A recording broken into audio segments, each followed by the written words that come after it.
Рахмат, Чыңгыз Ильясович. Урматтуу Актияр Жолдошевич, негизи бүгүн сиздер алып келген сунуштап аткан мыйзам долбоорунун маңызы жакшы. Бул эми негизи бул мыйзамды колдошубуз керек, бирок бир-эки тактоо иретинде мыйзамдын ичинде. Чындыгын айтканда бул мас айдоочу кылмышкер.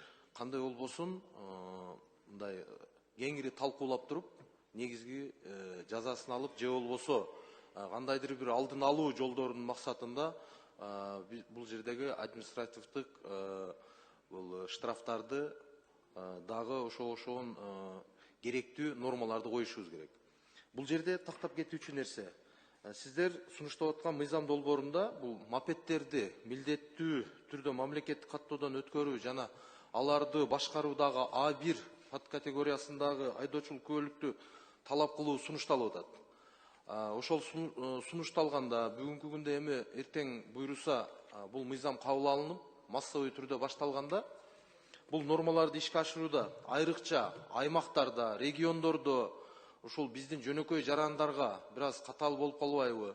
Же бир кандайдыр бир акция болуп башында бир жеңилдетилген шарттар каралабы? Бул боюнча унаа жооп берсе туура болот да?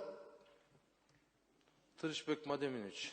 Урматтуу Алишер Абибуллович, азыркы убакта бул багытта жарандарыбызга жеңилдетүү боюнча каралган эмес. Ошону эгерде сунуш бере турган болсо сиздер макулсуздарбы? Жарайт, сунуш берсеңиз карап көрөлү. Анда ушул боюнча экинчи окууга сунуш берели.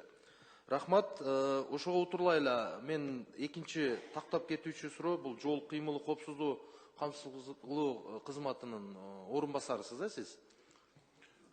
Башкармалык орунбасары. Башкармалык орунбасары.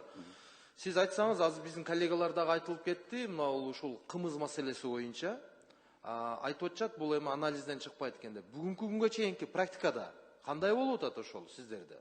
Бул эми медиктердин заключенияларынын негизинде ошол боюнча кыскача маалымат берип койсоңуз? Азыркы күндө деле туура айтасыз, бул медициналык наркологический центрден өткөргөндө бизде уруксат берүүчү бир промиль жок, мынча промиль уруксат. Барып үйлөгөндө рапорто менен деп коет, үйлөп, ошол менен эгер эмне ичкенин аныкталбайбыз, ичти деп жана ичпеди деп аныкталабыз, болду. Ал эмне ичти, кымыз ичти же пиво ичти, арак ичти деген бизде тест жок. Именно ичти ичпеди деген эле бөлүнөт, болду. Ошону сиздер эми мына дүйнөлүк практиканы алып бир сунуш бердиңиздерби жогорку жетекчиликтерге? Кандай практиканы колдонсок болот? Эми өнүккөн өлкөлөрдөн же болбосо бир коңшу өлкөлөрдө кандай ушул?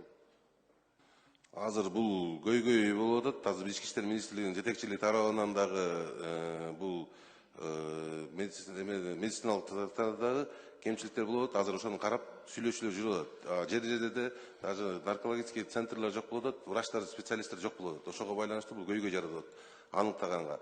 Азыркы учурда Ички иштер министрлиги жетекчилиги эметсе, буну нукка чүргөнгөн карап чыгабыз. Алишер Абибуллович, бул боюнча бүгүнкү күндө биз даяр эмеспиз. Бул абдан алкоголдук эмени биз аныктачу, бул бүгүнкү күндө бизде эч кандай даярдыктар жок. Бул вопросу көтөрүү азыркы күндө эрте. Туура айтасыз, ушул жерде болгон нерсени ачык айткан туура болот. Бул актуалдуу маселе. Ошондуктан ушул негизде дагы бир иш жүргүзсөк жакшы болот. Чоң рахмат, анда биз тиешелүү сунуштарды экинчи окууга берели. Рахмат.